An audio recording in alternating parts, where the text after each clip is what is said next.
With truck prices being as high as they've ever been, instead of buying new, it's never been a better time to protect what you got. And today we're installing the Husky Liner's rocker panel kit, which is a great idea if you go off-roading or you have oversized tires. If you're new to the channel, welcome. And if you like truck mods as much as I do, make sure you check out the channel and subscribe. I do a lot of modifications to my Silverado Trail Boss. The first thing you want to do is kind of dry fit these. That way you've got a game plan in mind. So you'll follow the contour.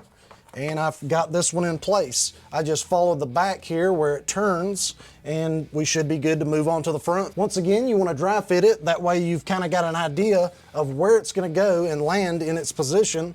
And we should be good right about there. So I'll get this prepped and ready to put on the truck. Preparing to stick these on the rocker panels, you'll want to wash the truck, and then they send out some alcohol pads for you to get any residue or wax off. I also use some alcohol just to make sure I got it thoroughly clean. Now when you go to put this cover on, it is going to stick really well. That's why I wanted to take some painter's tape, peel it back, and start it at the back, and then slowly peel this off as it goes into position. Starting with the back corner.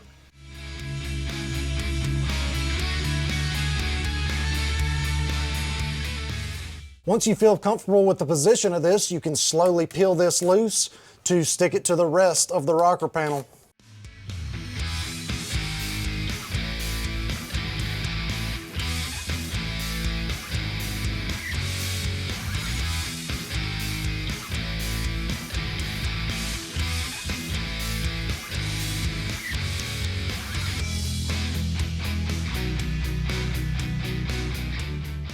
Once you take all the tape off, you just want to push down at all the sticky locations to make sure this adheres really well to that rocker panel.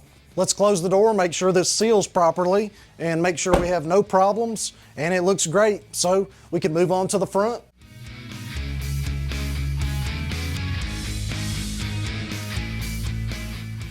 Taking this, I'll line it up right here at the back to make sure that that is perfectly lined up.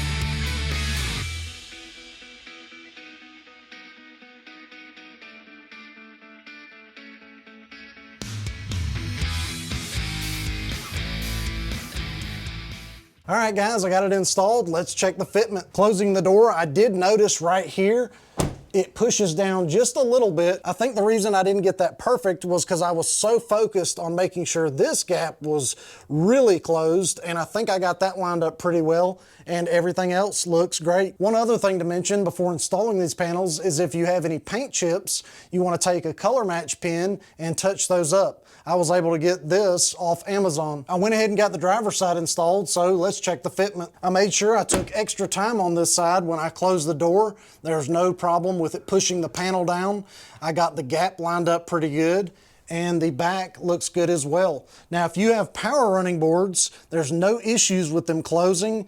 It has just enough room to close right up against that Husky panel. I did notice a small gap right here, but I think that's due to me prying down on this to make sure that when I closed the door, it didn't push that down. Here's how it looks on the inside of the truck. This is a high traffic area getting in and out of your truck, so it's great having that extra protection.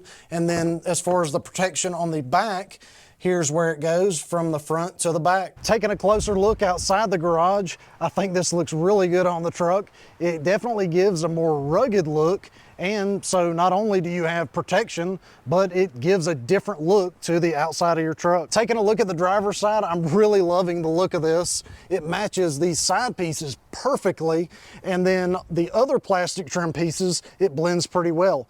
Now, this being a new piece, I went ahead and got some of this back to black. I'm gonna put that on all the other trim pieces. That way it kind of matches a little bit better, because you can definitely see the imperfections with the other plastic pieces. Well, that ended up not being too bad to install. Just make sure you take your time when trying to line those into position before you push them down. I wanna thank Real Truck for sending these out for me to show you how to install them on my Trail Boss. And I appreciate y'all watching this. If you liked it, make sure you hit the thumbs up. And if you haven't subscribed already, go ahead and do so. Until next time, see y'all.